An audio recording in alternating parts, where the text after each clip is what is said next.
So Nick watched the Star Wars original trilogy. I did do that. So I had the idea that this could be this would be a good time to give you to. I made up a test. I made up a quiz for you. Oh God.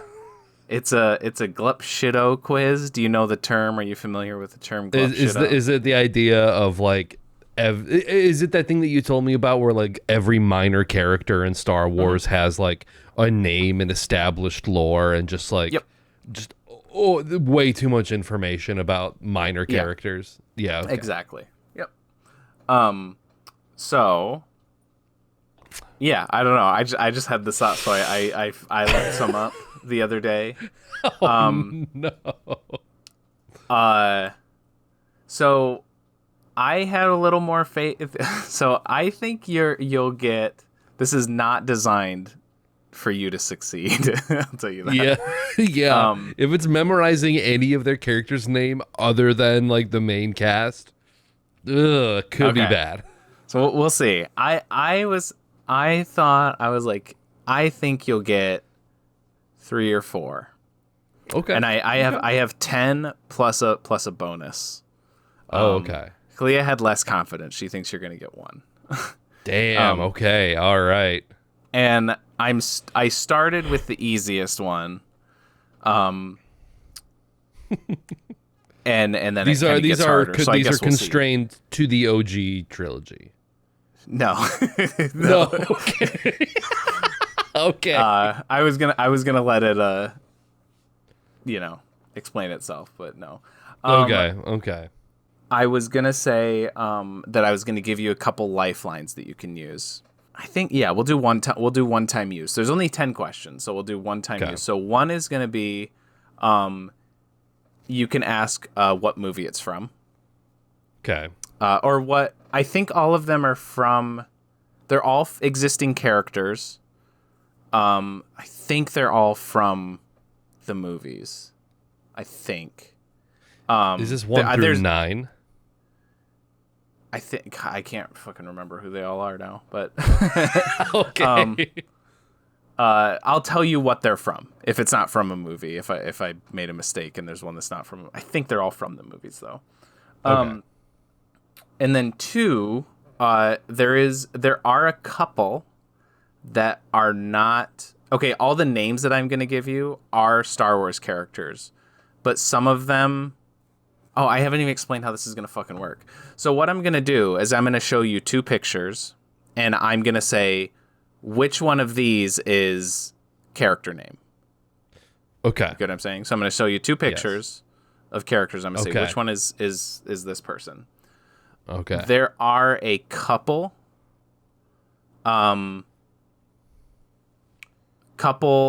alts that are not from Star Wars. Oh, there's a couple that are not from Star. Yeah, so you can ask. I won't tell you which one, but you can ask. One of your lifelines will be, is one of these not from Star Wars? You know what? I'll give you a free third lifeline. Is you can just ask like any yes or no question about it, other than like, is it the one on the left or is it the one on the right? Yeah. Okay. All right. So we'll go first 2. Which one of these is Greedo? Left. Ding, ding, ding. Correct. Yes. Okay. The right one is called Turgle. I hadn't heard of him before, but he's from. But he is in Star Wars. He's from Jedi Survivor, a video game, a recent video game. Okay. All right. Second. Okay. Which one of these is Max Rebo? I know. I recognize that name. I've heard that name before. Mm-hmm. Shit. Because I know they're both hanging out with Jabba the Hutt. Mm-hmm. I think Max Rebo is the blue guy. You are correct. That is Max Rebo. Okay. The guy on the left is in the band. The guy on the left is in the band. That's Droopy McCool. Yeah, he looks like He looks like a dick and balls. Yeah, he does. Yeah. Okay. Third. Droopy McCool. Okay. Yeah. Pretty sick name. All right. Third round. Which one of these is Salacious Crumb? Oh, this is the guy on the right. Okay. Yeah. Do you know what the left one is? Yeah, I know. Okay. It looks like a Muppet or something from like the Dark Crystal or something. It's Labyrinth. Okay. Yeah. I feel like Lady Luck's running out for me. It might be. Well, maybe we might get this one too. We'll see. Which one of these guys is Ben Quadinaros? I mean, my gut says the guy on the left, because the guy on the right looks like an extra from like Star Trek. Mm-hmm. So I'm gonna go with the guy on the left. You're correct. And the other guy is from Star Trek. He's not an extra. It's Neelix. He's from Voyager. Okay. Dang, I was like, I thought I was being a little. Everybody pinged that because I tried this test on a couple people already, and everybody pinged that was a guy from Star Trek. I didn't think it was that obvious. Yeah, there's a certain look to their like makeup and prosthetics that for some reason I'm like, that is Star Trek. Yeah. All right. Okay. This is probably where your luck's gonna fall off. We'll see. Okay. All right. Which one of these is Momonodon? Still got 50-50 shot, you know. Yeah, Momonodon sounds like a robotic name to me. Mm-hmm. So that feels more like of a name for a robot. So I'm gonna go with the guy on the right. That is Wat Tambor on the right. Okay. So Momonodon is the Athorian, who's in the cantina scene in episode 4. He's on the left. Okay. Jeffrey Tambor's cousin. Yeah. Which one of these is Zuckuss? Oh, come on. Is the guy on the right? Is that is that what Ben Kenobi would call a sand person? Are you using your lifeline for No, this? I guess I'm not. I don't know. Okay. What did you say the name was? Zuckuss? Zuckuss. Yeah, like one name, one word. Zuckuss. I guess I'm gonna go with the one on the right. That one looks like the most like a Star Wars character. The one on the left looks like something out of like Power Rangers.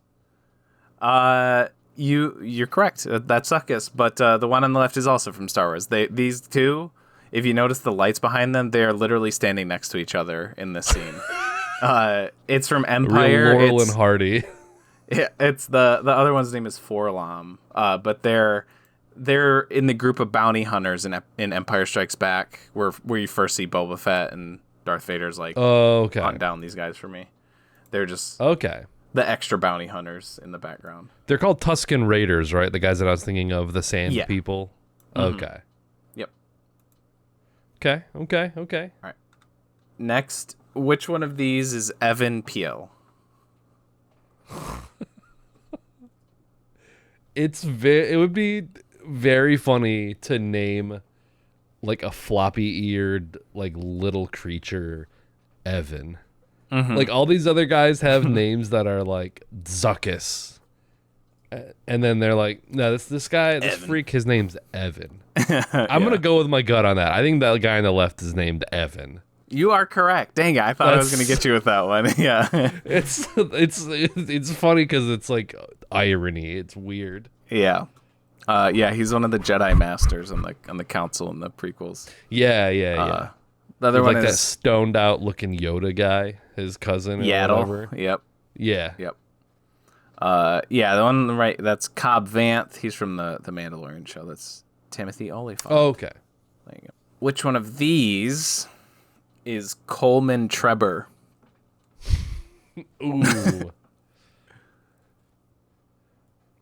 Ooh, the little guy on the right. The CG looks enough that it could be like either one of the Disney Plus shows or like one of the like episodes like 10, 11, or 12 or 7, 8, or 9.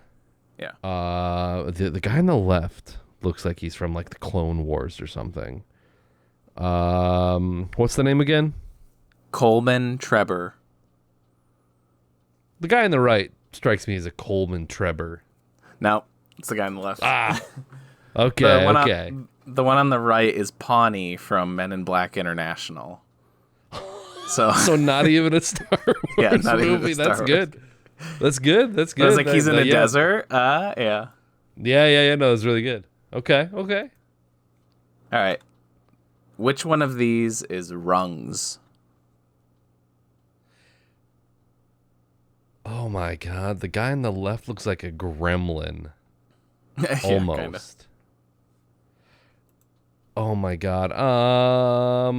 You still got 3 lifelines, and this is your 9th. Okay. One, so. Okay. What are the lifelines again? I get to ask you which one is from, if one is from Star Wars. You can ask if one of them is from Star Wars. You can ask what movie the named one is from. And then I said you can ask me any yes or no question. All right. Which movie is the named one from? The Star Wars Holiday Special.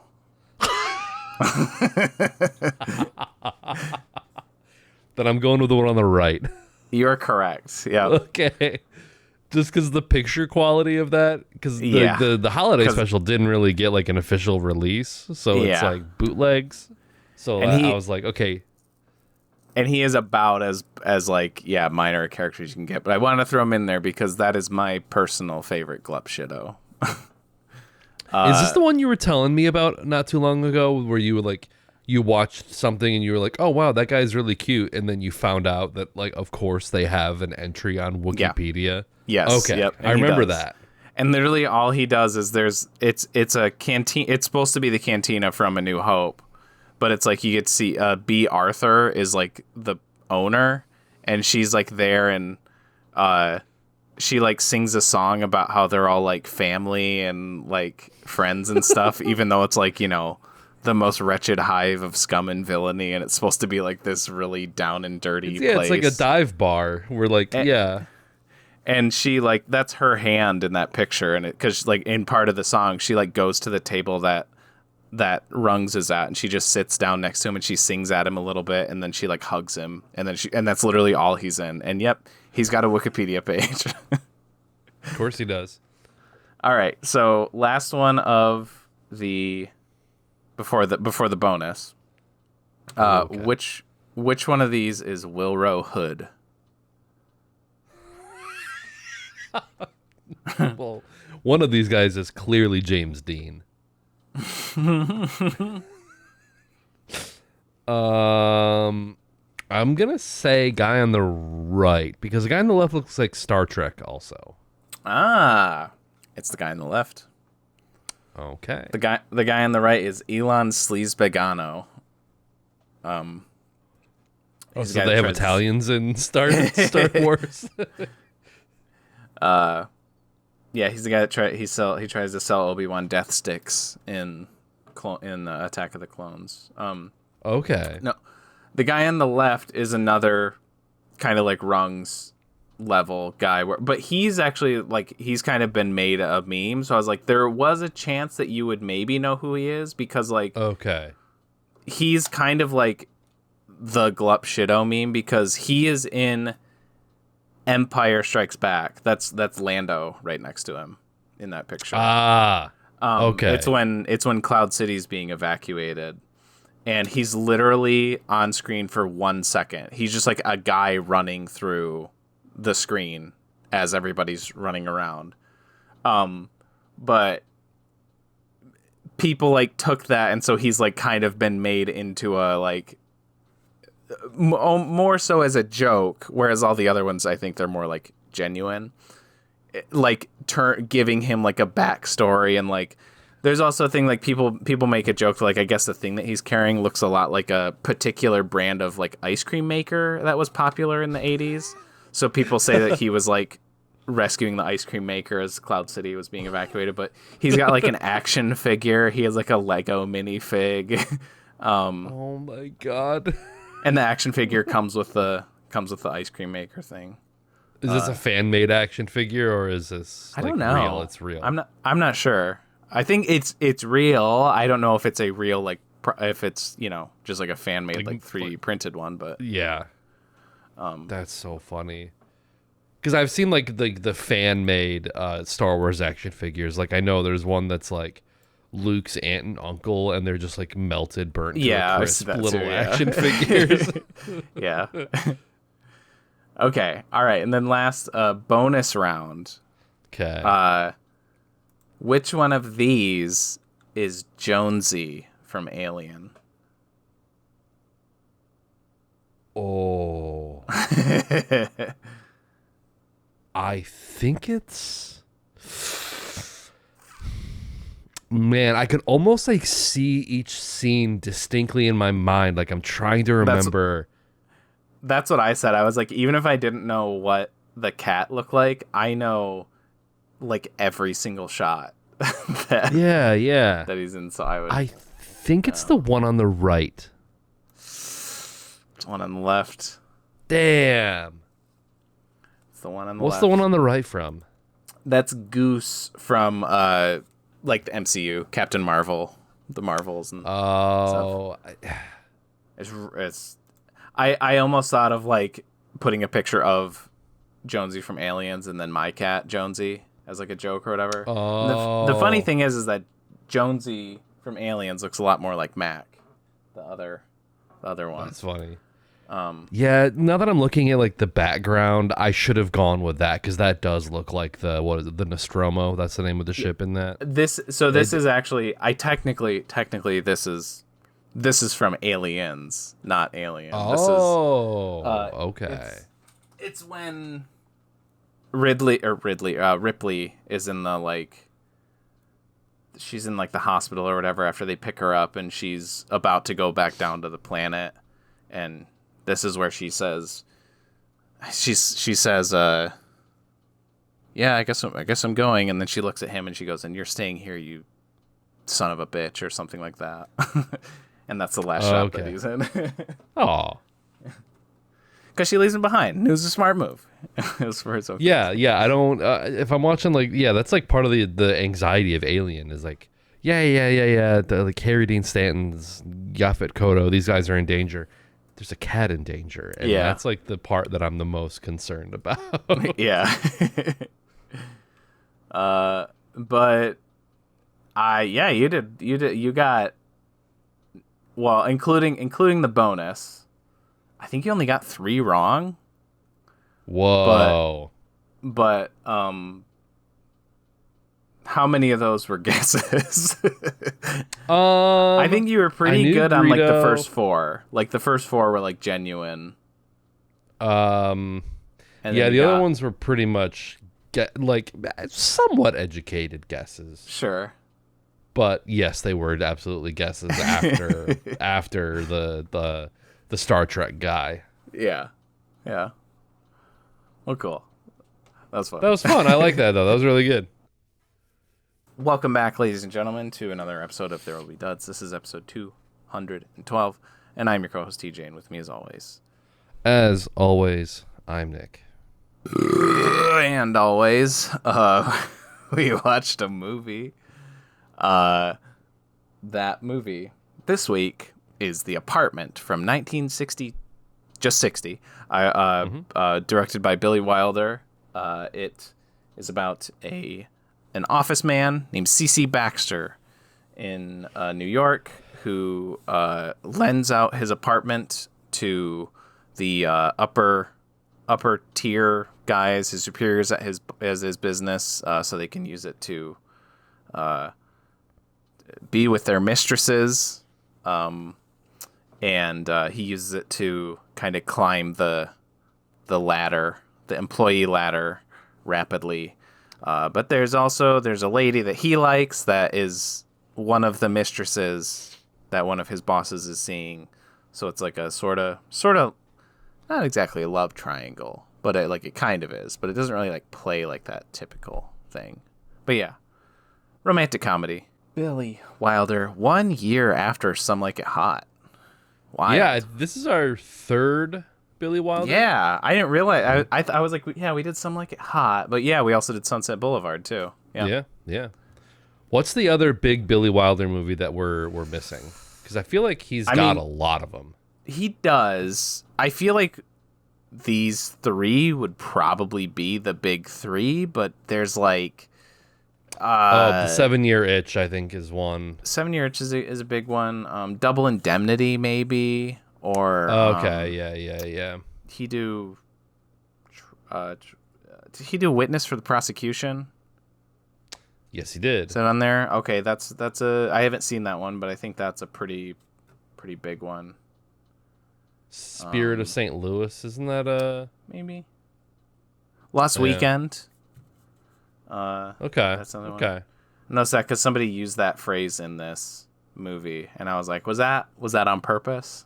They said somebody said more like a Lost Weekend.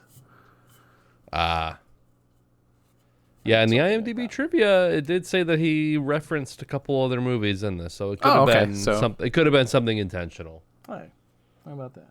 Look at me, getting references older than my parents. Hell yeah. I'll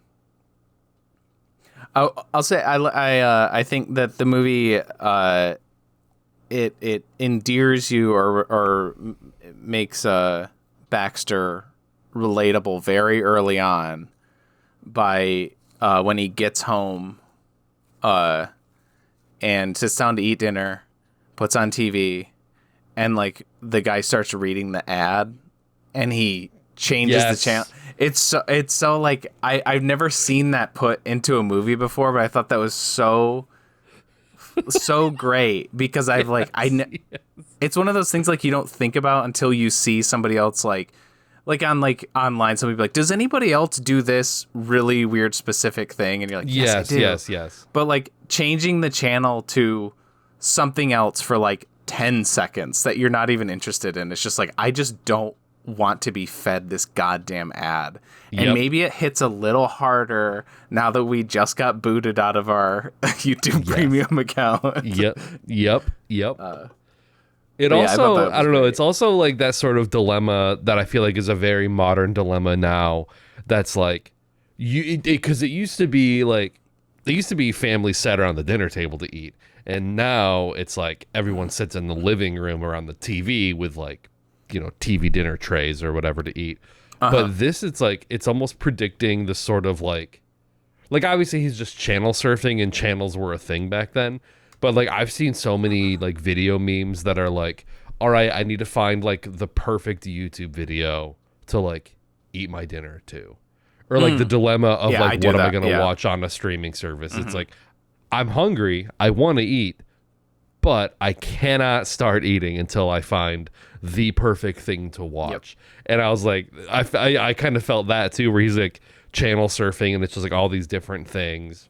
But yeah, and it's such a good setup too, where it's like, all right, this will be right back after a word from our sponsor. And then he's like, yeah, okay, whatever. He changes the channel and he's like, okay. He comes back, the program has started, and then I think it gets cut off by like, this will continue after a word from our alternate sponsor. Yeah.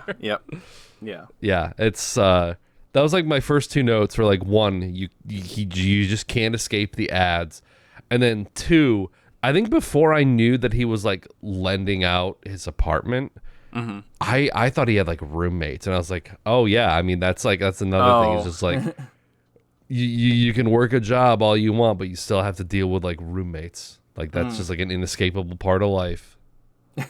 Eating like a TV dinner too. I feel like that was like, I don't know when TV dinners were a thing, but it's just like he's got the little Hungry Man tray that he puts in the oven and then pulls it out. Yeah. Also, I don't know, the inflation is probably insane, but when he said that his apartment inflation situation is insane. I'm sorry, I don't know.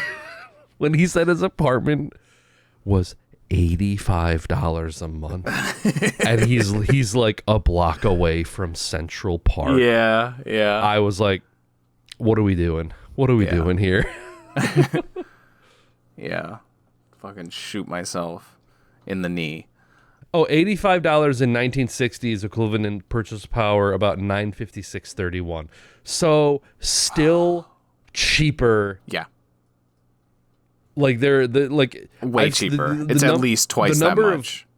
The number of TikToks that I've seen that's like, here's what a $2,000 a month apartment looks like in New York City, and it's like a cupboard. Yeah. Yeah, right. I wasn't even like thinking $2,000. I was thinking like studio apartment. He has like, it's like a fucking house. Like he's got a kitchen, he's got the living room, he's got the bathroom. You know, he's got like everything at least that a bachelor would need. Huge ceilings and like arches, like interesting architecture inside of it. And I always love when that kind of stuff. I don't think it necessarily does it in this movie, but I always love it when movies are like, oh, I guess I'll go back to my little apartment, and it's like supposed to be in the viewer's mind like a dump, and it's just like a beautiful apartment. Yeah. It's like, oh, I guess I'll go back to my place, PU. And it's like, yeah. You got built-in bookshelves in the walls, you moron. Yeah. Yeah. Yeah, I thought it was the technology in general I found like so fascinating. I kept going like, oh, I kept like soy jacking at Kalia over like what like his like the I don't know if that's how they all were. She said it was like more like state of the art at the time, or like high quality or whatever. But like that his channel changer, it wasn't like a remote control or something. Like I've seen those really blocky like rectangular old school like remote controls before, but it was like an intercom system almost, and he was just like hitting that, and then just like having to like light the oven and light the stove with the matches, and then there was like like the really old school way of like, I don't know, maybe it's just something I don't notice as much in movies of this time, or maybe I just haven't seen it, just showing like day-to-day workings of stuff from like, you know, 50s 60s era movies. I feel like it's like right on the cusp of like when, you know, remote controls and TVs started to look more like how they are now, or like, you know, the microwave was invented, and or like, you know, gas and electric stoves like normal, like how they work now. It was like right before that. So it's an interesting time for that kind of stuff. Still using the old what's that term for like there's a name for it, but like the you know, the phone ladies where they actually like have to like plug in, like and the switchers, like the switchboard like, operators. Sorta, that. Yeah. Or like that they had elevator attendants too, all that stuff. Yeah, it makes me wonder how much Matthew Weiner or Weiner. I'm gonna go the charitable route and say Weiner. That's what he but says. For Mad Men. Yeah. This seemed. I wonder if like the guys who made Mad Men watched this, because that's like one of the things I could only think of was just like everything. I was like, they nailed the aesthetic of that show if like they based it on this, because I feel like to the like everybody like working their desks, they had like the little covers for their keyboards when they weren't there. And it's like, that was probably just like the norm back then. So to them, it was just like, yeah, this is just like how an office works. But it was like, oh shit. Like having watched Mad Men, I was like, oh, that's like where they got all of that shit from. I had like flashes. The elevator operators, everything, you know. I definitely had flashes of Mad Men here and there as well. And some of the attitudes of the people. Yeah, dude. We're very Mad Men. I was gonna say, it's not just like the executives, which are like, you know, the guys like sleeping around their wives, which like, yeah, that exists. But like, yeah, like there's like the Christmas party. I'm like, this is like the horniest office ever. Holy shit! It's like everybody's swinging and just going at it. That was wild. Yeah, this is one that like I've always known for the longest time the general idea. Like I knew that it was him like lending out his apartment for dudes, but basically just that basic concept. So the rest of it was pretty new and fresh. Like I didn't know, for some reason I thought that like him and Shirley MacLaine were like already together, or like they already were like, I thought that they were doing the apartment business like together or something like that. So I had like a total, they were sort of running it. I gotcha. Yeah. So I had a completely different like concept of like what like how the movie was gonna go, and it does have a very interesting trajectory because like you bounce a lot around, you know, the apartment, work, mostly those two locations, but like, you know, go to the bar, or like there's some, you know, extra locations there, but it's mostly that, bouncing between that stuff. You know, his early like, you know, flirtations with Shirley MacLaine and stuff. And then like, is it maybe the halfway mark where it's Christmas and she like takes all the pills, and then it switches up, and it's like it's a good chunk of the movie where it's basically just them in the apartment together, and it's like, okay, we're not doing it's just kind of, it's interesting to see the structure like change up so much, where it's like, okay, he goes to work, and then, oh, these guys got to use the apartment tonight, okay, I got to go find something to do, or oh, it's so crazy managing all these different people, like the scene where he's like scheduling, like having to like reschedule the guys, and then because he has the cold or whatever, so he like wants a day off, and then of course the boss calls him in, and he's like, I need it tonight, and but then it just totally changes up, and it's just like, okay, we're not dealing with any of that. It's just like these two in the apartment together. And then it's that for, a good chunk of it. And then it's like 10 minutes of wrap up after that, basically. So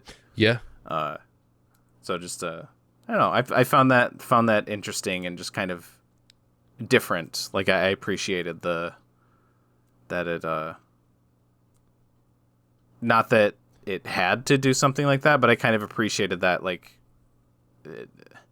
not like surprising. It's not, I don't know how to put it. There's not like twist. It's not like twisty or anything. It's just like a different way for it to go. Yeah. It starts out very, very lighthearted. Like it starts out like a very traditional sort of comedy of like not errors, but like mixed messages, like, you know, people sort of misunderstanding each other a little bit, or like, you know, I don't know. I feel like Billy Wilder and a lot of the comedies from that time are very like clever and quippy, and like the dialogue is like referential to like things that were said who knows how long ago that like come back into play later. It's very good like that.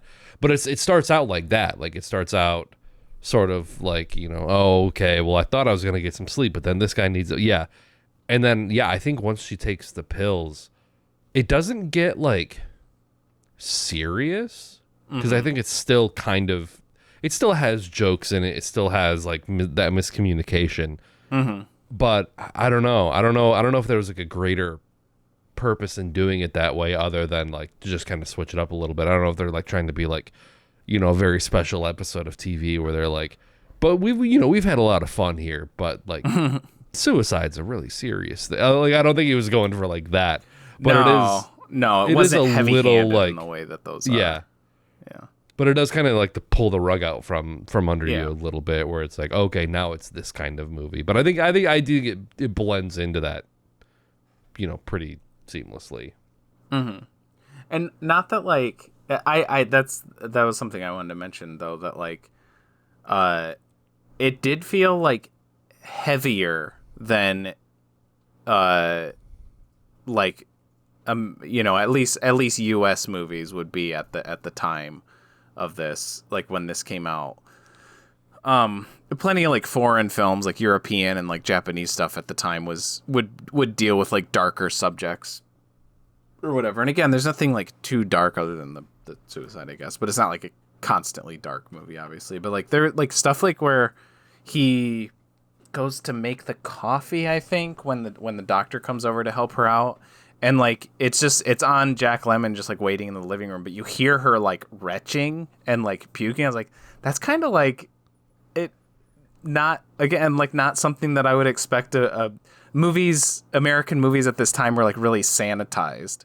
So Yes. you would expect them to be like, just not play that audio. Just be like, oh, she's in there and he's helping her out. And then he would come out and be like, she'll be okay now. Or like, but you hear her and it sounds like, it sounds like distressing. And so it kind of elicited, like emotions out of me that I wasn't expecting in that way. Or like, they even go through like, he's like, oh, but he's like got her in the chair and he's like doing the smelling salts and she's kind of woken up. Like she's like on, she's like, why are you here, Mr. Baxter? And then he's like, he asks the doctor, he's like, oh, but she's awake now, so she'll be okay. And he kind of gives her that like look, and he's like, she can't fall asleep for the next couple hours. And they're like walking her around and she's like limp and they're trying to like force her to walk. And again, just like it kind of takes the stuff a little more seriously than, I would have expected a movie at this time too. Yeah, they didn't like break into like song and dance while they're walking her around or something. Yeah. Yeah, I don't know like when like the Hays Code stuff kind of like petered out, or if it wasn't, because this is like 1960. I'll look this up. I feel like we brought this up recently, and I'm just going to check this time. Because Go ahead, though.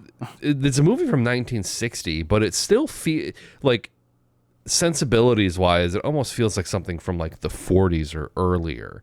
Because it's like, Technicolor is out. Like movies have been in color for a while now, but like Billy Wilder specifically chose to make this like black and white, and I feel like it evokes those feelings of those older movies. And I think maybe that's where some of the disconnect comes from, because like you're used to watching black and white movies and you're used to like a certain set of like ethics or morals that are like, you can't depict this, you only can depict this, like you can't depict certain things. So like watching a movie that's like more modern than those from that time period, but that looks like something from that time period, it is kind of jarring to have those non-Hays Code things in there. Like I feel like if they tried to do this movie in like the 40s, the censor board would be like, well, you can't have the woman dry heaving. Like, you'll upset the delicate sensibilities of Americans. Yeah. Like we just got out of World War II, and now you want to like, we won the war. Why would a woman ever want to kill herself? Like that kind of shit. Yeah. And so I think maybe that's where some of that comes from, is just like it's a movie from the 60s that feels like a movie from the 50s, but has more modern sensibilities in it. Yeah. Yeah. Just I think even acknowledging that like women have like feelings too is maybe a little advanced. Well, he slaps the shit out of her too, and like while he's like trying to wake her up. He does it one time, and I was like, oh, okay, but then he just keeps doing it, and I was like, Jesus Christ, he's fucking wailing on her. Slap her in the face and fill her up with coffee. Like, I don't know, dude. That doesn't seem like the best practices of what a doctor should do. Yeah. Me and Kalia both had the same thought. Like I was thinking it, and then she brought up something related. But I like always think this whenever somebody uses smelling salts in a movie. I'm like, it's not like I think it's gonna be pleasant, but like every time I'm like, I really want to know what that is like what smelling salts, like what that does to your nose. What do they smell like? I imagine what I said is like, I imagine it's probably not like much of a smell. I would imagine what it is it's like when you inhale something like, I couldn't think of like super, I don't know if minty is the right word. She said wasabi, and that could kind of work. I'm thinking like that, where like you can feel your nose hairs burning almost.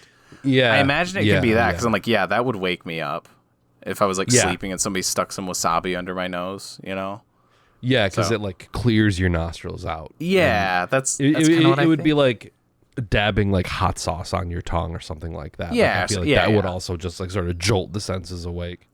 Yeah. But I don't know. It's just something, every time I see it, I'm like, It just I'm like I want to try it once. I just want to see what it's like. You got to take a bunch of pills and then. Yeah, I was gonna say, you're like, you do the knockout game on yourself and like, yeah, have someone come and like put the under your nose to see if you wake up. Yeah, just start throwing up. But yeah, I mean, so there's like the suicide scene, but then I think even like the premise of the whole movie feels like something that like the censor boards would have been like not okay with, like the idea of like not premarital, but like non-monogamous, specifically stuff. Not premarital. yeah, postmarital. Yeah.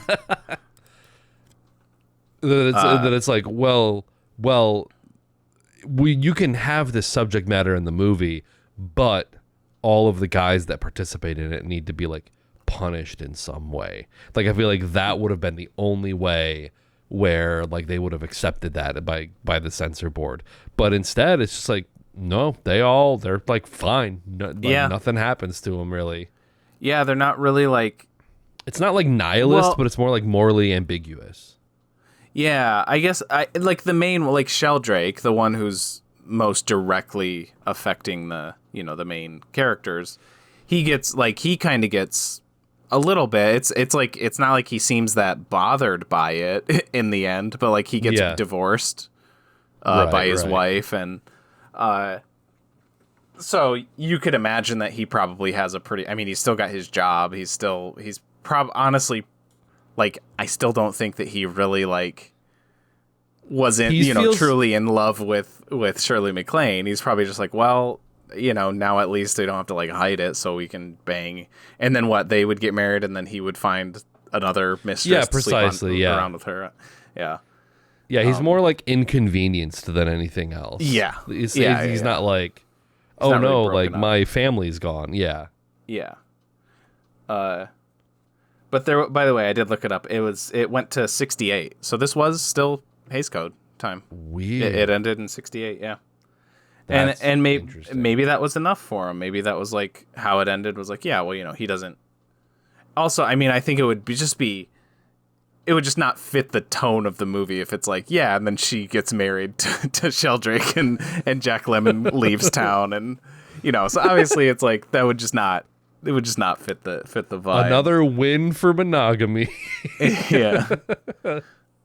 But honestly, like I felt like I was Hays coded in this movie, because I was like someone needs to fucking put these guys in their place. Like the whole time I'm like, there's even like what felt very old school to me is like there's not a whole lot outside of Shirley MacLaine, her dealing with like, oh, but he doesn't really love me and blah blah blah.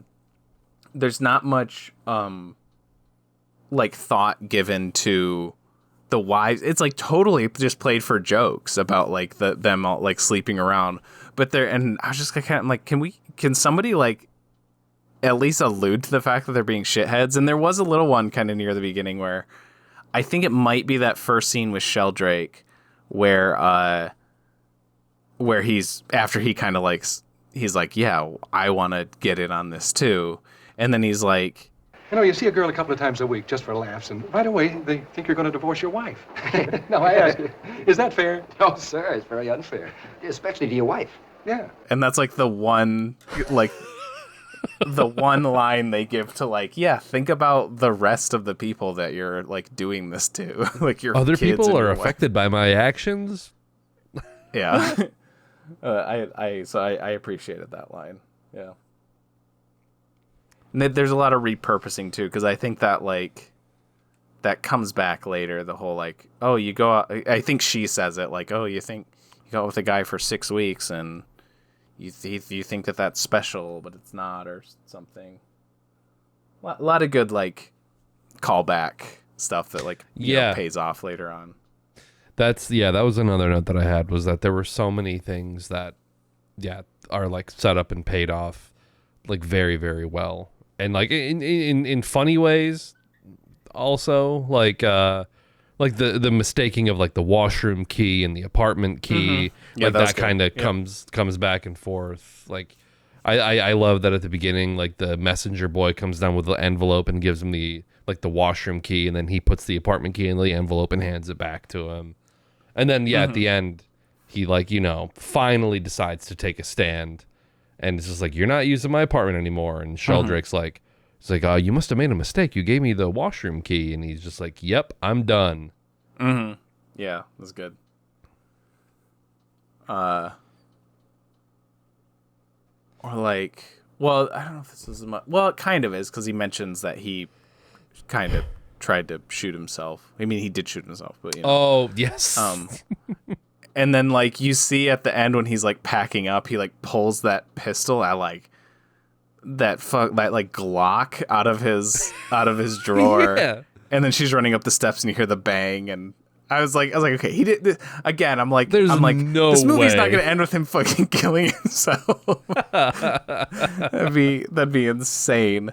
But then he answers the door with that was good. The ending was so great. I was like, I know, I had a feeling with how like, just with how the whole movie was like dancing around them actually like, acting on their feelings or whatever. I like really early on when I kind of got the gist of how it was going with her, like, oh, she's with Sheldrake and he's got to like suck up to him or whatever. I like in my head, I was thinking like this, I'm waiting for the before sunset type ending. And I think it did. I think it was a pretty before sunset type ending, and I loved it. I thought I really liked that, which was another callback because he brings up like, oh, we got to finish that game of gin rummy, and then she shows up because they're like playing it when she's still in bed and she's like kind of falling asleep. And then she comes back to the apartment at the end of the movie. I love you, Miss Kubelik. 3. Queen. Did you hear what I said, Miss Kubelik? I absolutely adore you. Shut up and deal. I was like, yes, that's what I was waiting for. And is that in before sunrise or before sunset? Before sunset, it's not the same line, but I'm saying it's a very just kind of like acknowledging without actually saying it, because it ends with her. She's Celine is like dancing to the Nina Simone song, and then she says to him in the Nina Simone voice, she says to Ethan Hawke, she says, "Baby, you are gonna miss that plane," and then he says, "I know," and then it fades out. Yes. I fucking love. Oh, that's such a good ending. I love that so much. Okay. And that's what I mean. It's like because that whole movie is like, because that's them being reunited and them like, they're kind of testing the waters of like, does this person miss me and like long for me in the way that I do? They keep dancing around it the whole movie, and then there's finally that acknowledgement right before black. And I don't know why, but I had a feeling that I was like, it's gonna be something sort of like that, and I would consider that I would win that Kalshi bet if that's where I did it. I could make a case for that. And then it like the end title card comes up and he's just like dealing and they're like looking at each other or whatever. He's like not even looking at the cards or whatever. Yeah. That was really good. Yeah, like she comes up and after she learns that he hasn't killed himself, she's like, "How's the knee?" Which is a good callback to like when his previous, suicide attempt where he missed or something, like the gun went off and he accidentally hit himself in the knee. He was in the car and then a cop came up and he tried to hide the gun by like stuffing it under the seat, and it like went off when he was like, down there. Yeah. And the cop didn't mag dump into him. Like, I mean, yeah.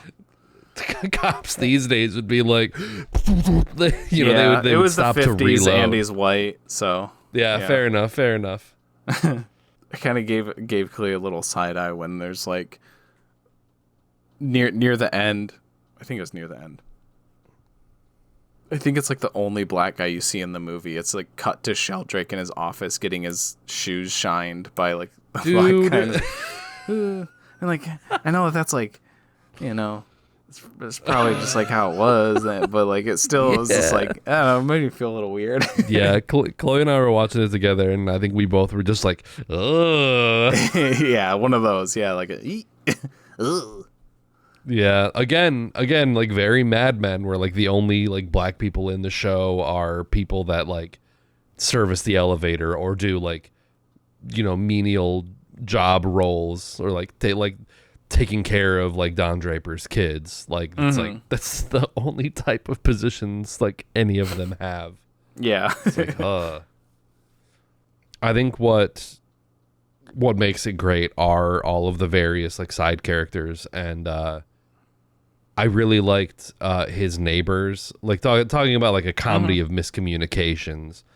His neighbors think that he is just like the pussy slayer next door, or just like they hear him up all hours of the night, just like they think that he's just like banging 6 girls a week, like constantly talking about how like prolific he is. Yeah, and I like that. That was something like I like that they weren't just like kind of stock comic or characters or like antagonist characters.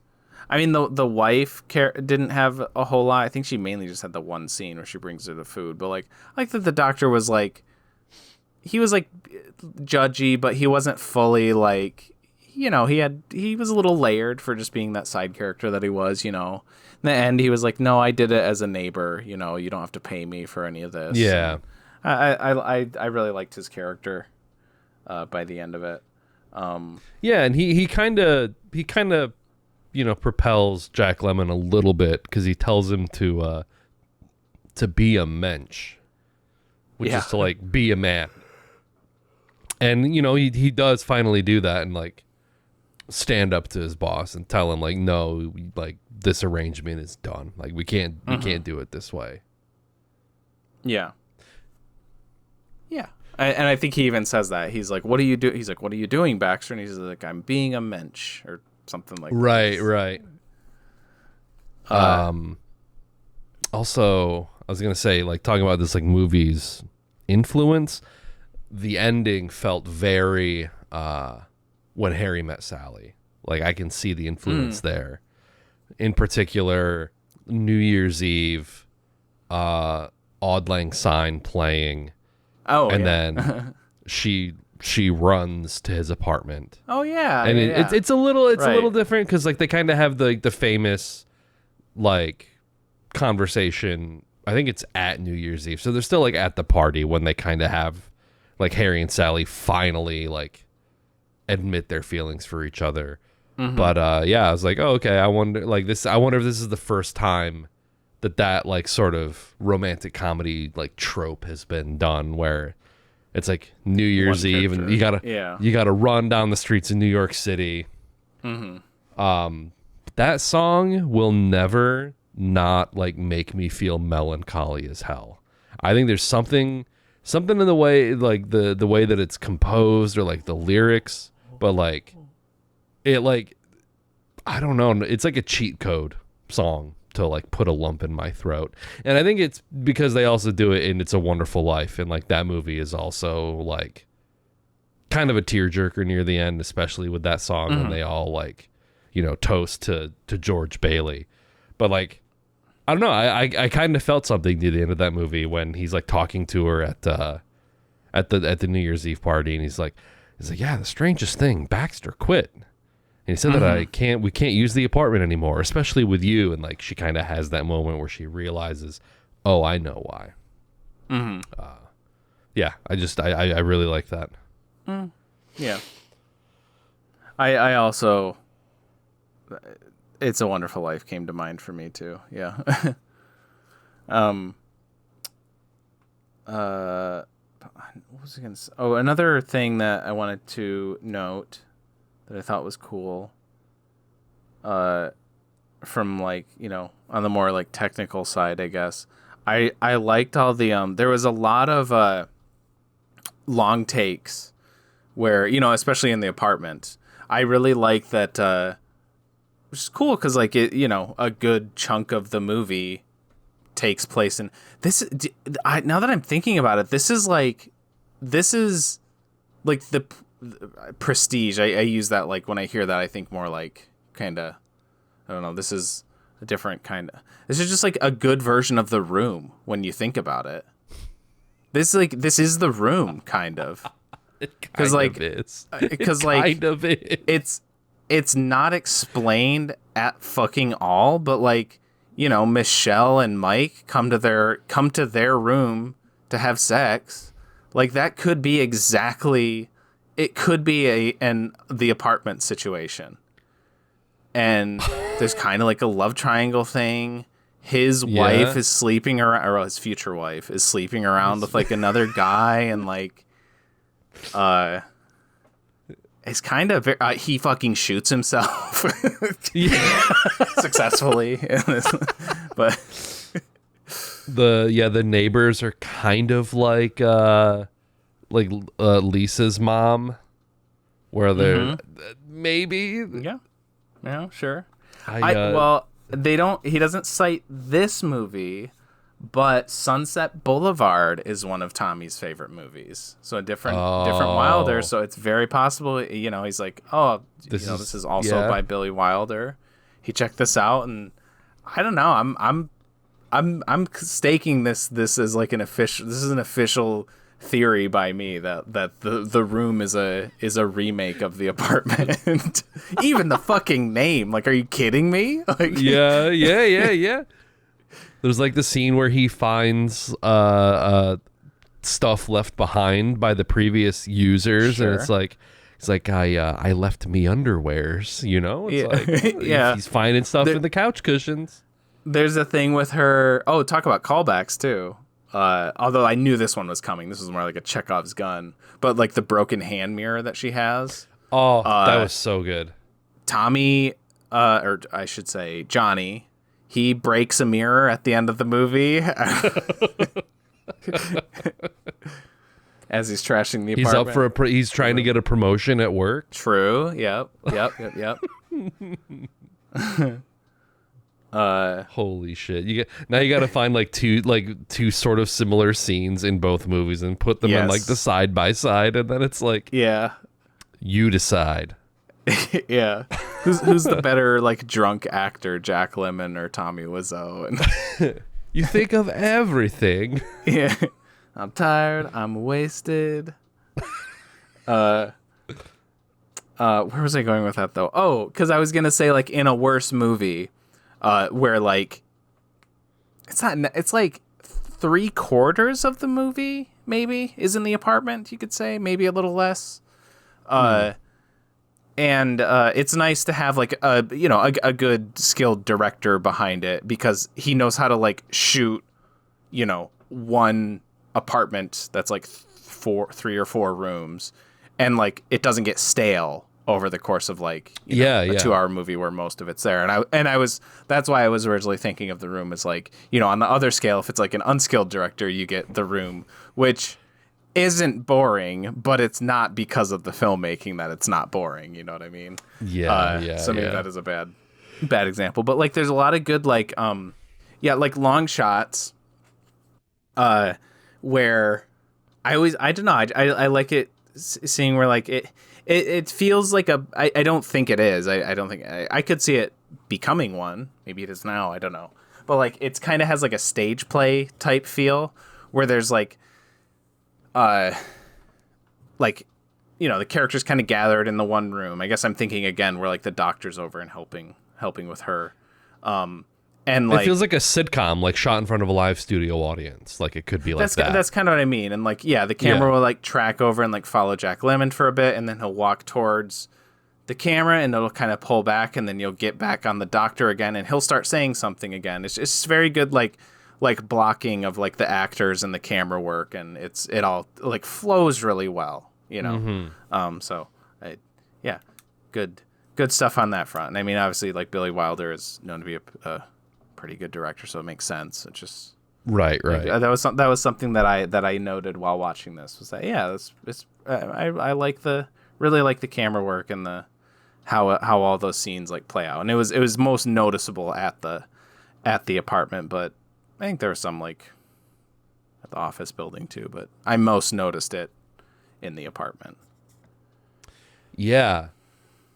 Yeah, there was some really interesting stuff when they were at the office. The opening shot was also, I think, wild, where it's like all of the people like working at the desks, and it's this like almost like a crane like push in all the way on like Baxter's desk. Yeah.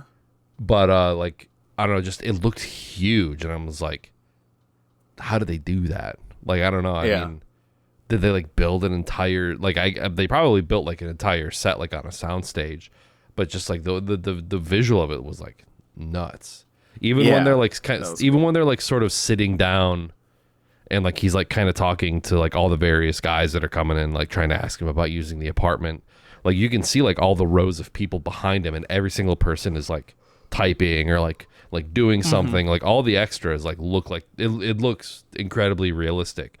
Which it's like it's one of those things where it's like if it does its job, you don't even notice because you are totally immersed in this business. But like I was to the point where I like took a step back and I was like, oh shit, I'm immersed because this looks so good and like so real. But it's like it almost felt like, I mean, we were like kind of talking about Backrooms a little bit. It almost felt a little weirdly liminal watching it with like all of the rows. It just felt like it like an infinitely like going office. It was like kind of, I don't know, it looked out of place in time almost. Yeah, I mean, it's definitely like if that place was abandoned, it would have a very extremely like all the rows of like the lights, like all the desks, it's like very, very like neat and symmetrical. Yeah. Also, while we're on that topic, I did see in the IMDb trivia section that in order to like create that effect, I guess they used like forced perspective a little bit, and like some of the desks near the back are like smaller, and they have children at them that are like meant to look like adults. So it was like it's like very, very interesting, like clever trickery to give it the impression. So okay, that's interesting. I wonder if very there's any clever like, behind the scenes pictures of that. Yeah, that is clever. Yeah, I love when movies like are like, okay, here's a problem, how do we solve it? And it's like, how do we like make this look like a giant office? And it's like, oh yeah, we got to get a bunch of small desks and a bunch of kids in here to make them like I'm imagining all the kids probably have like makeup effects to give them like 5 o'clock shadows, and like they're all like wearing suits to look like businessmen. That's yeah, that'd be fun to see. Anything else? Not really. The only other note I had was something about the olives. I think it was the scene where he learns that he finds out that she's seeing his boss, and he basically goes to the bar. He's like, fine, I'm gonna bring some random drunk lady home. But I loved the visual of like you can tell how many martinis he's had, because there's like a circle of olives, and he takes the martini olive out and sets it, and it like completes the circle. Yep. I don't know, just I had my eyes stuff on like that. too. I really like very like playful visual storytelling like that. Mm-hmm. Like the lone spaghetti noodle in the tennis racket was another good one. Yep. Yeah. Yeah, there's tons of that in this. Yeah. I love I mentioned the hand mirror too, but I love like he's looking at the hand mirror, and then the like 2 shot of them, and there's like the bright reflection like on his face was really cool. Mm-hmm. Like as when that first like realization hits him, that was a really cool visual, I thought. Yeah.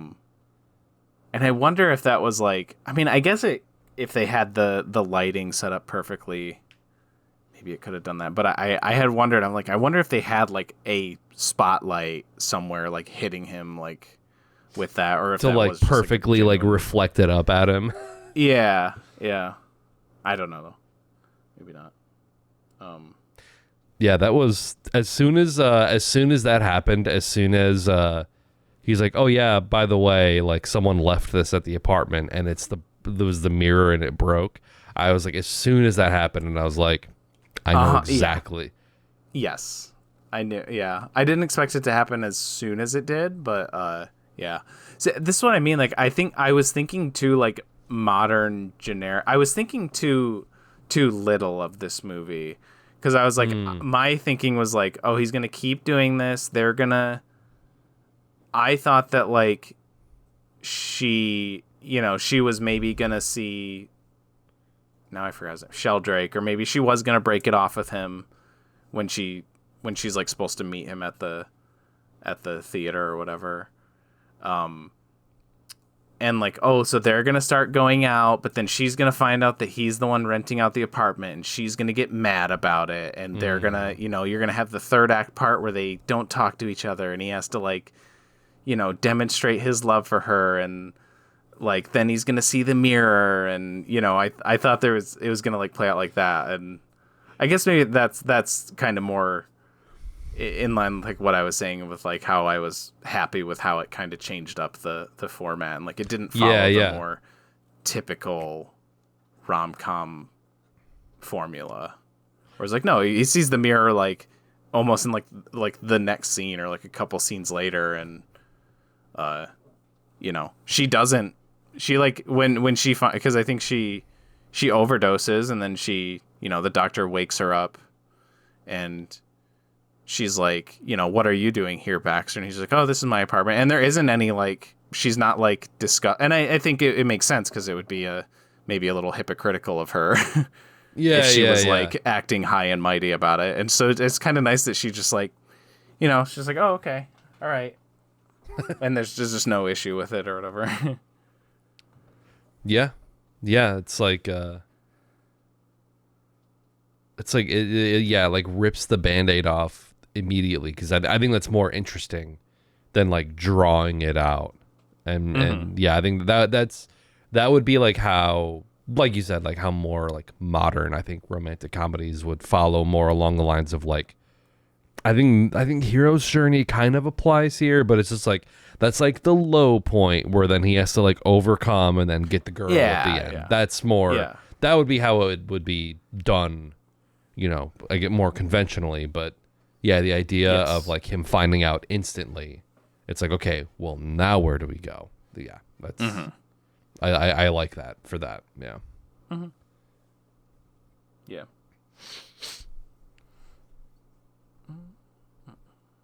Good for scores? Yeah. Okay. I thought this movie was great. I really, really liked it a lot. I think I'm at a really strong 8. I'm very open to, like, I watched this like basically right before we started, and I'm like, I kind of wish I had a couple more days to sit on it before making the official podcast judgment call. Because this is like a 8 with like an asterisk maybe, because I'm like I could very easily see this going up to a 9, but I'm settling at an 8 right now. Okay. And I was like, when it got to the end and that ending scene, I thought was so great, and I was like, oh yeah, but I was like, no, I'm being won over by the end scene. I'm like, I need to think of this like. I'm trying to think of it as a whole and not just because like if it was just that, like when it ended, I'm like, yeah, hell yeah, 9, let's go for it. But then I was like, no, I gotta think. So I'm settling on an 8, but yeah, really great, really funny, like genuinely like multiple like out loud laughs, which are great from older movies like this. I love where one that we didn't say was when Sheldrake in that first scene where he's still acting like where he hasn't kind of like let slip that he wants to use it or whatever, and he's like now how do you know that there's not going to be any leaks? And then he's like, there won't be any leaks at all, sir. And he squeezes the nasal like bottle, and it like squirts on the wall or whatever. That was great. Yeah, and Jack Lemmon at his cutest, I would say. He's great in this. Shirley MacLaine too is like, I know that this is kind of the one that made her name. I'm like, I get it. Yeah, she's also very, very likable and like adorable in this movie. And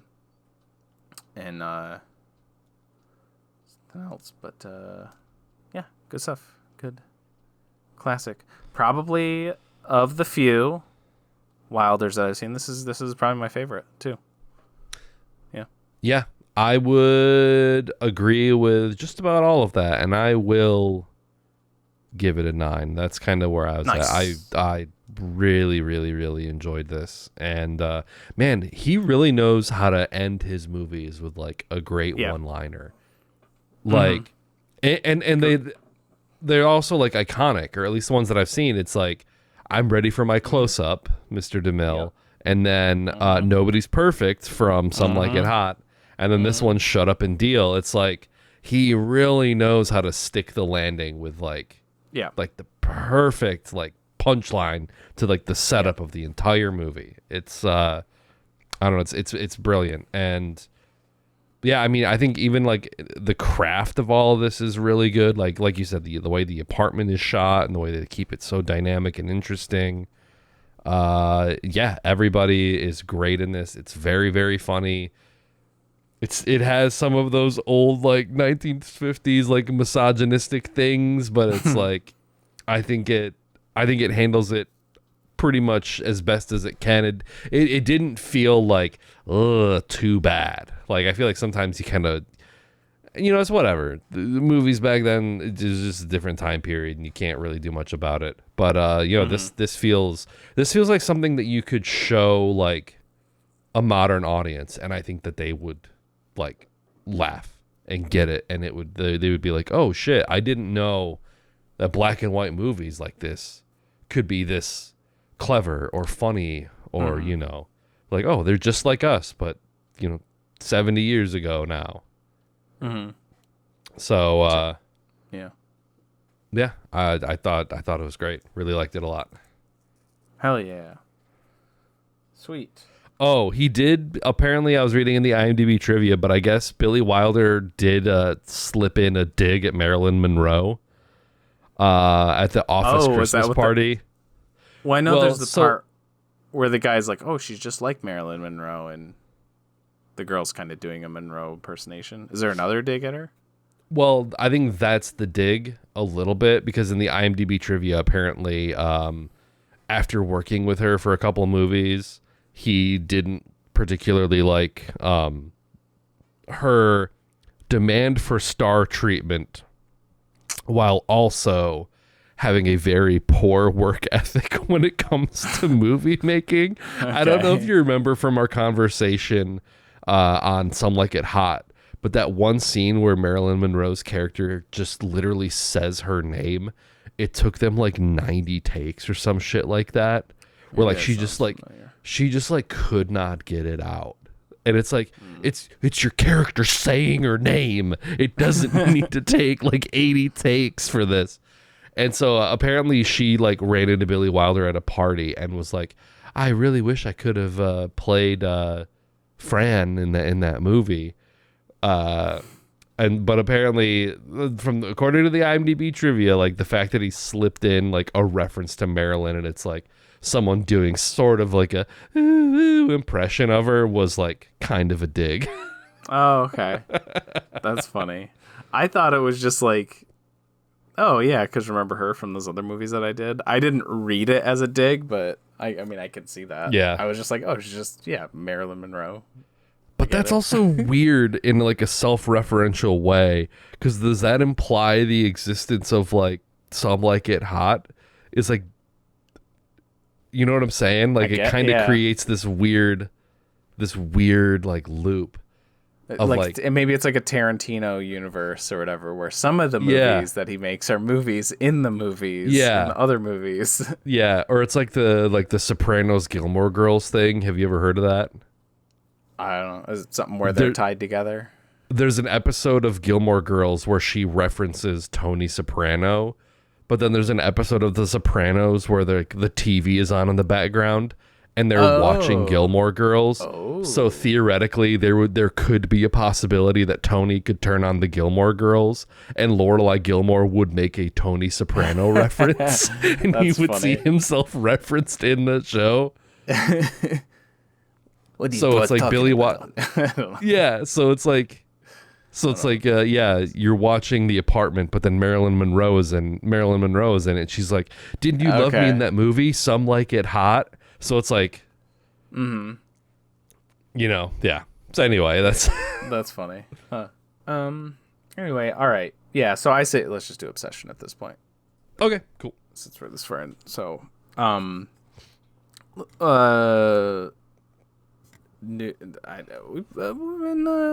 would say mostly. Well, I haven't seen Backrooms yet, but yes, I feel like mostly we've been eating pretty good for movies and like horror movies this year. I thought Faces of Death was okay, but everything else has been at least like pretty good. And Obsession, I think. Well, no, I still like the Bone Temple more. I don't think I was like horror movie, but yeah. I still like the Bone Temple more for sure, but I think Obsession would be next as far as the horror movies go for me this year. Really good stuff. I thought it was really great.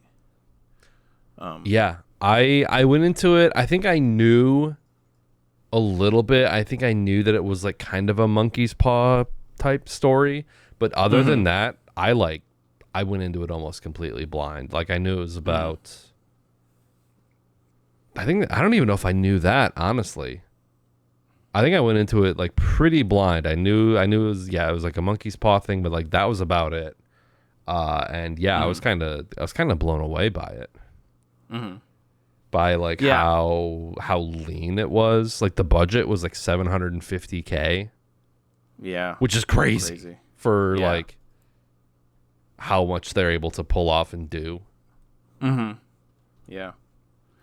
And this is proof that my thing. I recently finished editing the last episode where I kind of reference studios versus creators or whatever. Is that like you just got to look at the filmmakers, because this is a fucking Blumhouse movie, and Blumhouse is usually like dog water, like bullshit movies. But you put a guy who knows how to make a good movie, and they can make a good movie. It doesn't matter who produces it. Yeah.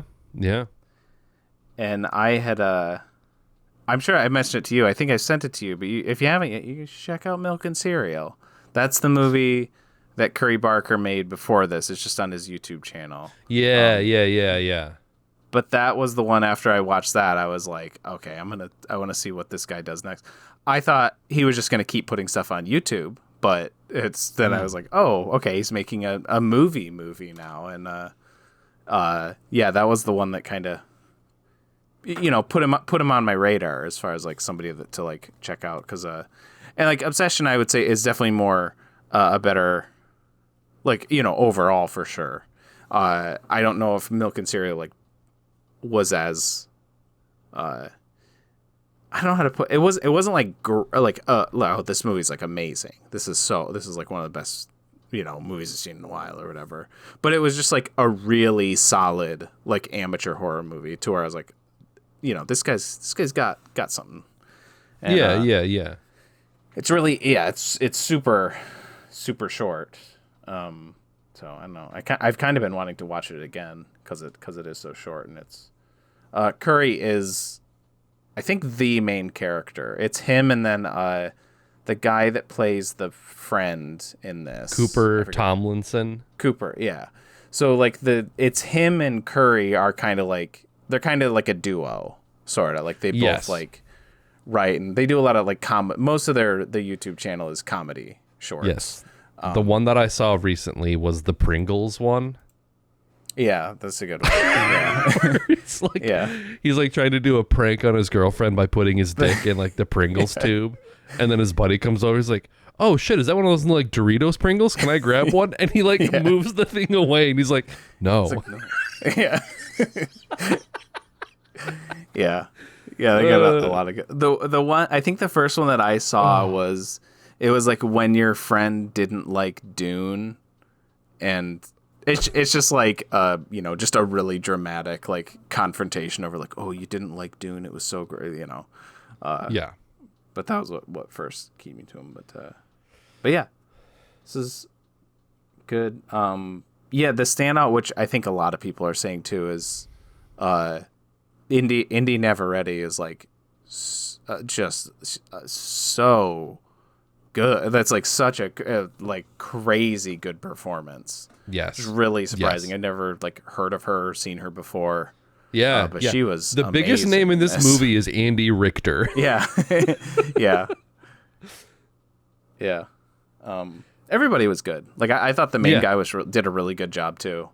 But yeah, she was on like another level. I think like, I said it in my Letterboxd interview, but I was like, if like the Academy and other like awards boards like weren't stupid and weren't cowards, they would nominate her for Best Actress. Like, gosh, she was good. I think Amy Madigan, right? Maybe like kind of paved the way. Where I don't know. I think like the word of mouth success of this movie. I don't know. In a just world, I think this is the type of movie that like Sinners it too. should be. That's another horror. Yeah. It should be impossible for the Academy to like not look at this movie, to like ignore it. Yeah, I really hope they push for at least for her. Like they push for like an awards. Blumhouse has to, right? Because it's the studios that do the awards campaigns, and they're like, look, this is our only movie in like 7 years that anybody cares about. They're like, remember when we did Get Out? Remember Get Out? We did that one too, right? And they pushed for that, and it got a bunch of, so maybe this could be their Get Out for this year. Yeah. I mean, strictly even looking at the budget alone, I keep mentioning that, but it was like the budget was $750. It doubled its money on its second week. Like it did really well the first week. It like doubled it the second week. I saw, and it's like this and also Backrooms. This is like the movie where I'm very much opposed to this. You shouldn't be doing this. I don't like it when people do this. But I've seen so many people like filming themselves watching this movie, like posting scenes online, and it's like I don't like it when people do that.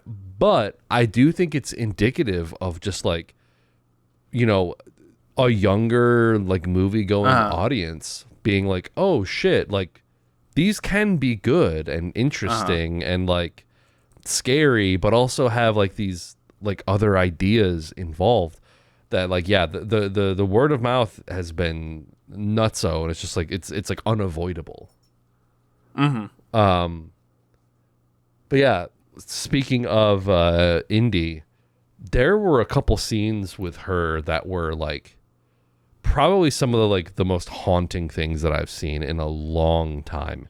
And like the facial acting that she pulls off and does in this is nuts.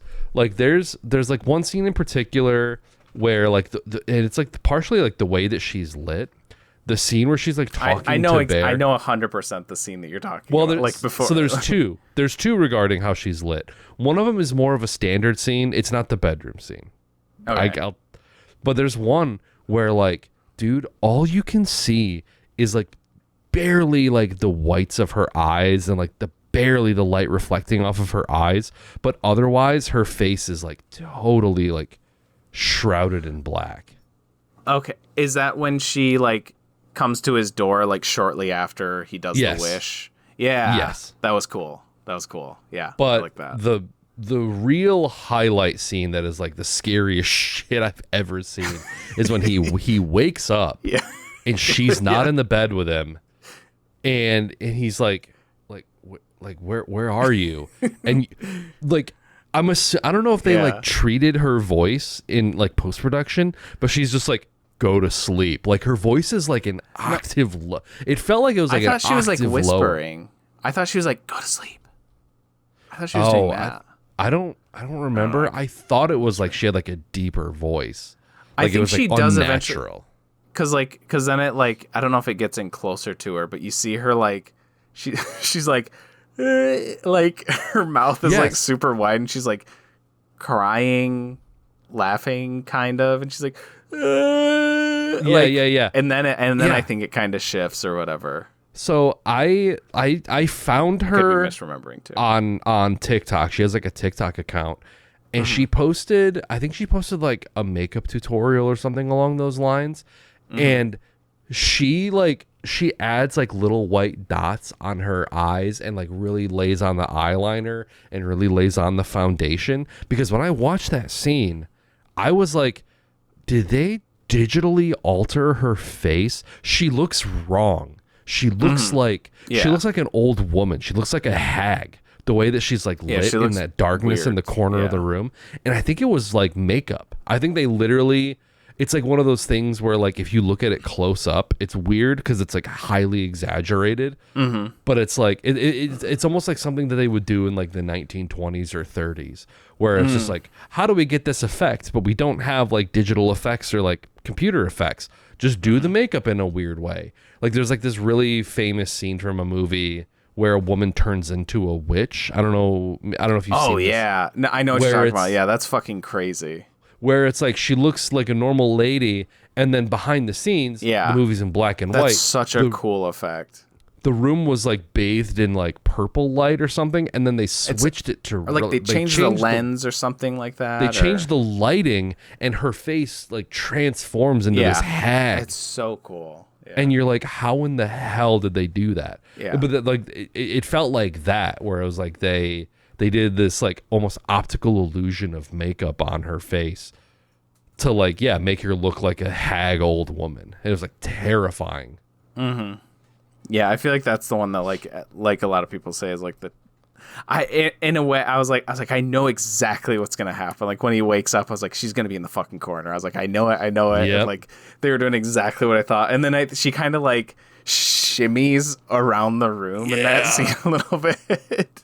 She's doing like the old woman from It Chapter 2, if you remember that, when she's like walking around in the background. I don't know if I remember. I saw somebody. I think adults. Okay. I don't know. I saw somebody mention the girl in Pulse, and I was like, yeah, I can see that for sure. I think. The scene that I'm talking about. Yeah. God damn it! Sorry, Mac. Yeah, the whole movie was a great like.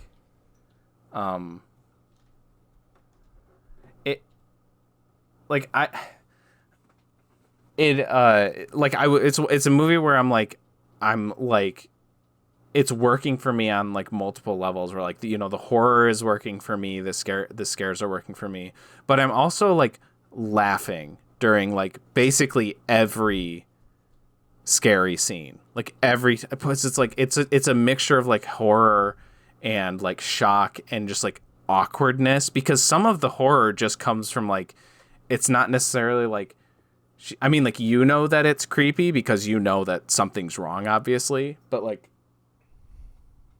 sometimes, like, especially the characters that aren't Bear, they don't necessarily know that, they don't know that she's, like, some demon thing or whatever. They just think that, she's just, like, really in love with him now. But there's, like, a cringe factor to it sometimes because she's just so overbearing. And you're like, oh, God, it's, like... And usually, like, a lot of times it bugs me when, you're watching, like, a serious movie or, like, a horror movie and people are, like, laughing at it because you're like, it's not supposed to be funny. Stop laughing. But, like, I think that fully is the intent with this. Because, again, and also that's how, like, Milk and Cereal is, too. It's very, like, funny, scary in a similar way. A horror comedy in a more truer sense than... A lot of times horror comedies are like comedies first. This feels like a horror first horror comedy. Yeah, 100%. And yeah, I don't know. I can't think of many. I don't know, like the party scene. That whole time I was just like squirming in my seat. Like, got the part when he pulls the Jenga log, and he very slow. He like looks at it and he's like takes a really long time to read it out, and then he says, he's like, kiss the person sitting to your left. And then like it's just holds on them. Like you don't see Indy, I can't think of her character's name. Nikki, yeah. I was like, he says it like a million times. But like you don't see her. It holds on Bear and the other girl for a long time, and you see them like look at her, and they're just like looking like so like freaked out. And you just know, you're like, oh, she's doing something weird. What is it? And then they hard cut to her, and she's just like the biggest, like, sad face, like, ever. Like, I was like, God damn. Like, I couldn't believe, like, I was not expecting that. And in that, like, that made it so much, like, better than just, like, you know, I was like, she's going to be making a face, but I wasn't expecting just like emoticon, like literally like colon semi, like the upside down parentheses. Yeah, exactly. Doesn't she like get up and then like grab her chair and just like, without saying anything, she just, and then she's like, and then I don't know if she like stands or she like crouches down next to him, and then, that's it. And then like, he's just like, he does like a peck. Yeah. I mean, but we're like fully in spoilers territory or whatever. Sorry. The other like comedic scene comes in near the end where, so the whole premise of the movie is that he snaps this one wish willow and is just like, I wish that she loved me more than anything. And so like, that's what kind of sets the whole thing off. And so he's like, okay, I can't undo my wish, but someone else can undo my wish. And so he takes the one wish willow to, was his name Cooper? No, Ian. Cooper Tomlinson plays. Yeah. His buddy. I think he tries taking it to, is her name Sarah? The other girl? Yeah, well. But then that doesn't work out. Nope. The way that those shots were framed, I called that a million miles away. I was like, something real bad's gonna happen here, and it does. But yeah, takes it to Ian. Ian, he's like, all right, listen, you need to phrase it very carefully. I need you to say that, like, what does he see? He's like, you need to like wish that I had never made that wish or something like that. And his friend's like incredulous, like doesn't believe. He's like, I wish for $1 billion, and snaps it immediately, and money starts raining from the roof, and like the look of just horror and despair on Bear's face when he realized, he's like, nah. Yeah, that was the payoff to that. The payoff to that is like we're having like the climactic moment between like Bear and Nikki, like they're basically like squaring off. Yeah. And Ian runs in. He's like, bro, I've got $1 billion. And Nikki shoots him in the head and drops him immediately. Yeah. Yeah. And it's like, it's horrifying violence, but it's also just like a comedy writer did that scene. Like, that's very obviously meant to be just like, he's like, guys, all of our problems are so boom, down. Yeah. Yeah. I love that scene was so good, because I was thinking the exact same thing. I was like, if I was Ian, like I literally almost said it like right before he did it. I was like, if I was him, I would wish for $1 billion right now. Like that's what I would do to like test it, to test the theory or whatever. And then he does it. And then like also like the great like non-verbal, like just the face reaction from Ian too, where he's like, what the fuck? Like he's like what, like shocked and like amazed by what's going on. And then he like, I don't know if he like looks down at the broken Willow, or he looks down at Bear, and his like amazement turns into like horror, where he just like realizes like, oh shit, like he was being serious. He was telling me the truth. and then get the end and great. Bro, all you got to do, all he had to do was leave. You got $1 billion. Just hit the bricks. Get out of there. Yeah. See what? Yeah, it could have easily turned into like an It Follows type story too. Because if like him and Bear left, Nikki would have just been like following him to the ends of the earth. I guess. It's like, yeah. She's like attached to him now, so it's like. Yeah, I wonder how that works. I did have that thought where I wondered if like, can she like track him psychically or something, or like they're sort of like they're connected in that way. Yeah, or if he like successfully slipped town, would he be like good or whatever? I don't know. Oh, yeah. If they had left it open for like interpretation or like more of an ambiguous ending, that could have been a really interesting way to like play with it for like a sequel. Not that it necessarily needs a sequel. Like I really like how it ended and where it ended, and like the sort of like very, very dark implication. But like, yeah, if they had left it more open ended, that could have been an interesting like road trip movie where it's just like the two guys and their $1 billion, and it's just like she keeps showing up in different spots and they have to keep moving down. The other sort of like very darkly comedic part was the Curry Barker cameo himself. On the phone. Yes. Yeah. I keep that was him like right away. Yeah. Another scene, Bear calls the phone number on the One Wish Willow box, which it's like it's such a good gag that there is even a phone number on this thing. Yeah. Because as soon as he calls him, the guy's like, "Oh yeah, like the only way that you can make this go away is if you die." Yeah. And he's like, "What then why do you even what's even the point of this?" And then he's like, "Oh, I can put Nikki on if you want." And then it's just her like screaming in agony. Yeah. Like it's very, very dark implication because like there's that other scene where dark. She's like, Nikki is asleep and she's like, "Bear," she's like, "Kill me." She's asleep. Yeah. Like, I need you to kill me. Like she's basically like, I'm trapped in here. Yeah. Like the character of Nikki, the real Nikki, we only get like 10 minutes with her. And then after that, like her agency is like entirely stripped away from her. Uh-huh. Yeah.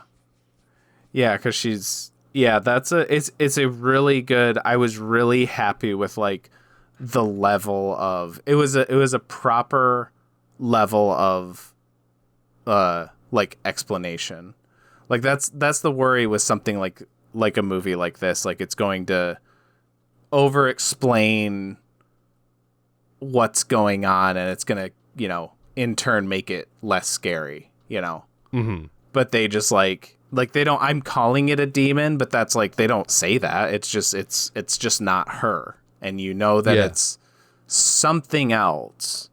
And I'm very happy with them not elaborating on that anymore. And you just get like, oh, she is still existing somewhere. Yeah. And it's terrible, and you feel bad, for you feel bad for her, and you feel bad for Moose, because it's like his fault, and he takes, he finally takes like the responsibility, and he like, hey, takes the pill. Hey, just like The Apartment, he takes the pills at the end, and another tie-in. But like, when he does the wish, it's like it's not like he did that as like, yes, this is going to happen, and I don't care if she gets like sent to a torture chamber or whatever. He's doing it as like this is just a dumb novelty thing that I got, and how I wish, it's like picking, dandelion petals off or whatever. Yeah. And he just does it, and it just so happens that it is real and that it works and stuff. So it's like, right. It sucks like all around.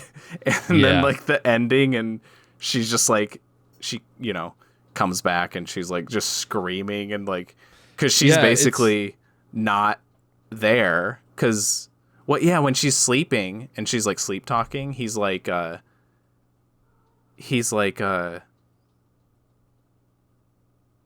but we've been together for like 6 months or something. And she says, the sleep talking Nikki, she's like, I haven't ever been with you.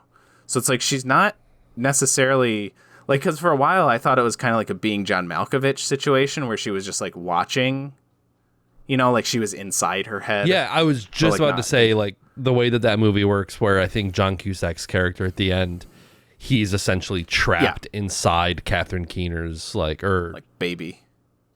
Yes, that's what it is. He's stuck in the baby. Yes. But it's not that, because every time you get like the real Nikki, every time she slips through, she makes it clear that she has no, like it's like she's like waking up. Cause like there's a part where like they're in bed together. It's like the first night she comes over and she's like, has like her shirt off or whatever. And they're like laying in bed together. And then she's like, and she like starts screaming. And then he's like, oh, what? And then she's like, nothing, never mind. And then she's back to, or whatever. Yeah. It's like early on, she still has like, she hasn't been fully like entombed or whatever inside of her own body. So she's like, I think it's like one of the scenes where like, she's like on top of him, like they're like making out. Yeah, that's it. And she screams, and I think she says like, oh, I thought I saw something behind you or something like that. Yeah. Yeah, something like that. Yeah. Yeah, and like the ending is so bleak. Because I don't know, it works on so many levels, because it's like irony after irony after irony happens, where it's like he has the one wish willow, he brings it to the house, and he's like, okay, he bought all of them? Is that what happened? Because he gave one to Ian, who wished for $1 billion. He has another one, and it's like, the timing of it is so perfect, where he's like, all right, I'm gonna go kill myself by like housing all these pills, but it's like possessed Nikki snaps the one wish willow, and I think makes the same wish about Bear. Yeah. But it's too late, and he ate enough pills to kill himself. But then, with his death, it undoes the wish that he originally did on Nikki. So it's almost like from Nikki's perspective, she was standing on her porch, and then she's covered in blood, and all of her friends are dead. Yeah, exactly. Yeah, exactly. It's like she woke up from like a coma, and like everyone is dead. Yeah. And it's like, how is she going to explain that? Like, realistically, it's like she's probably gonna like go to jail. Because like, how do you explain literally any of that? Yeah. And I mean, well, not her, but she killed 2 of those people. You know what I mean? True. So it's like if there were any witnesses or anything to, it's like, it is. I had that same thought, that it's like, it's still not like a good ending. I guess like you could say like, I don't know if I want to say like morally or whatever, like it feels right that Bear should die because she was, the first one who was wronged, even if it was not intended or whatever. So in a sense, it's like, it feels like the happiest ending, or I don't know how to put it. Like, it's still very dark and very bleak, but like, it's she's like free, at least less bleak than, the It Follows ending, where, Ian and Bear like go on a road trip and she's just stuck in hell or whatever. Yeah. She's at least free, right? Yeah. Ugh. Maybe if she the real victim is Andy Richter, because he lost all of his employees in a single weekend. Yeah, I wonder what that's gonna be like for him. Yeah, at his music store that's apparently very busy constantly. I was gonna say if she was depending on like what exactly her like mental state could even be at that point, but if she had the wherewithal, she could go and grab Ian's like $1 billion and then like get out of the country. Maybe can headcanon that if you want a happy ending for her. Yeah. She Happy-ish. fled the country immediately and is living on the lam. Mm-hmm. But it's got to be so disorienting to like wake up to that. Yeah. Because that was like Sarah's body like propped up in the chair, right? It was like Yes. Like stripped naked and her face was just like gone. I was like, okay, this is definitely like a elevated horror movie because they're doing face stuff. The number of horror movies I feel like I've seen recently where like some characters getting their head or face bashed in, I'm like, this is like happening a lot. Like I'm thinking of Talk to Me was like one that did that. Oh yeah, that was. I don't know if Bring Her Back did it. I'm assuming that they did. I don't know if there's a head smash, but Bring Her Back is fucking gnarly. There's some gnarly shit that happens in that one. I still need to somebody see like base. Something with a butter knife. I know there's something with a butter knife. A butcher knife, and he's just like going like this. Yeah, well, I'm doing like brushing his teeth with a butcher knife, basically. It's fucking nasty. Man. Yeah. Yeah, there might these be a face smash too. This crop of YouTubers making movies, they're doing pretty good. Yeah. Curry Barker, Kane. the Backrooms, Kane Parsons, Bring Her Back guys, those guys like Philippou brothers. Although maybe not the bigger ones. Like I don't know, I haven't seen them yet, but like Iron Lung or Shelby Oaks, I've not heard the best stuff about, but. Yeah, yeah.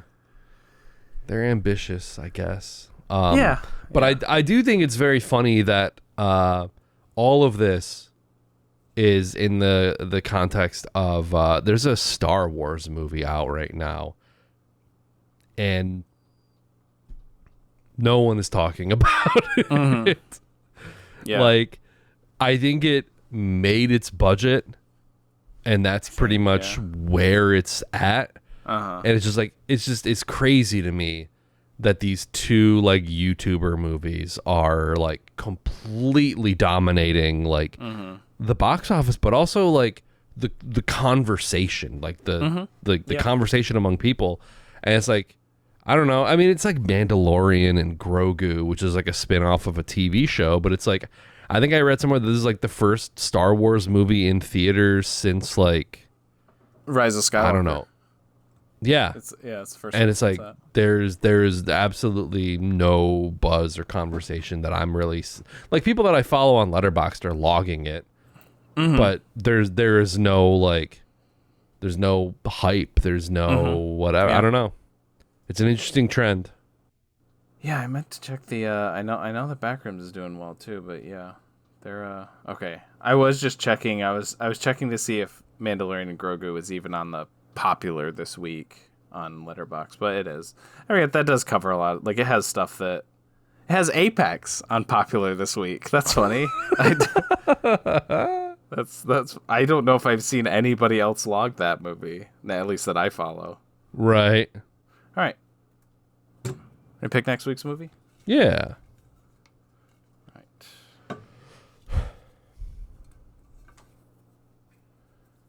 Okay. Next week's movie is this is funny. Another Best Picture winner, back to back. From 2004, directed by Paul Haggis, Crash. Hell yeah. Hell yeah. All right. You sure this isn't the Dud Cup?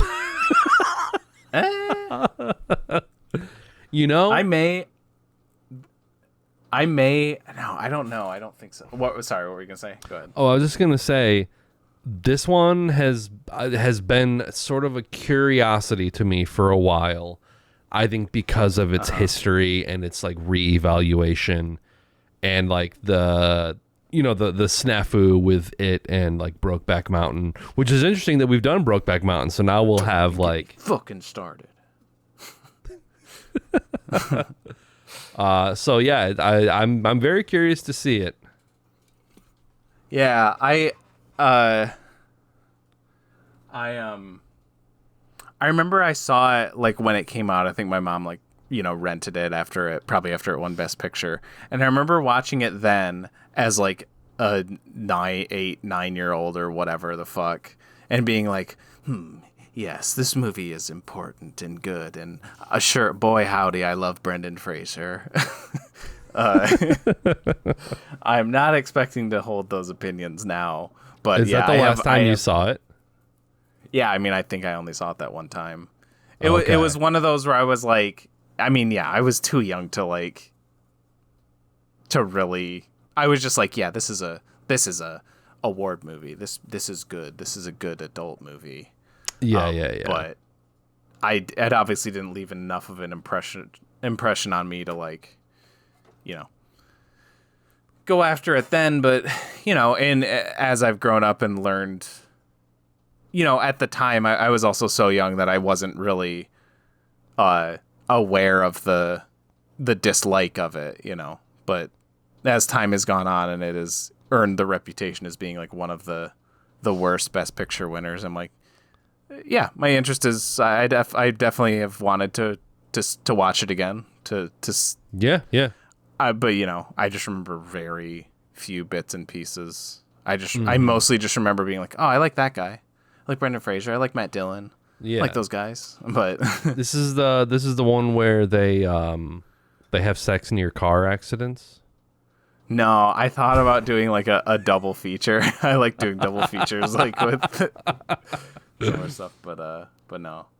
And no, you said this in the Dud Cup.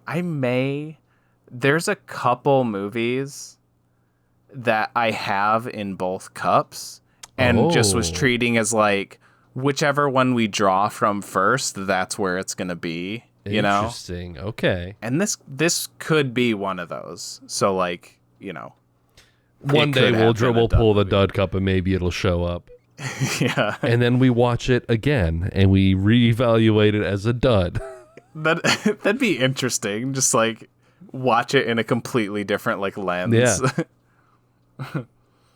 Okay, so all right, fun. If you don't want to be spoiled for Crash, watch it before the next episode. These episodes come out on Wednesdays at 7 p.m. EST on YouTube in video form, as well as Spotify, Apple Podcasts, and more in audio form. We also have social pages on Facebook, Instagram, Twitter, and TikTok. Give us a like, give us a follow, comment, sub, whatever. Rate us. I noticed we have 8 ratings on Spotify. That's kind of cool. Okay. So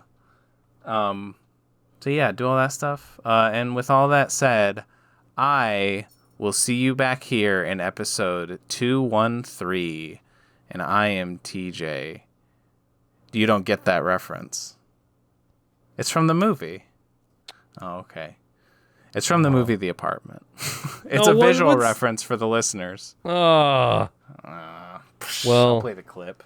It's at the Christmas party, and she's like, to Jack Lemmon, she's like, how many drinks have you had? And he goes, 3. And then later in the movie, Shirley MacLaine does the same thing to Sheldrake. She's like, 3. She holds up 4 fingers. So the layers, man. There's so many layers. Yeah, with me as always. As always, I guess that's the way it crumbles, cookie wise. Nice. And I'm Nick. that one. All right. Bye-bye. Bye.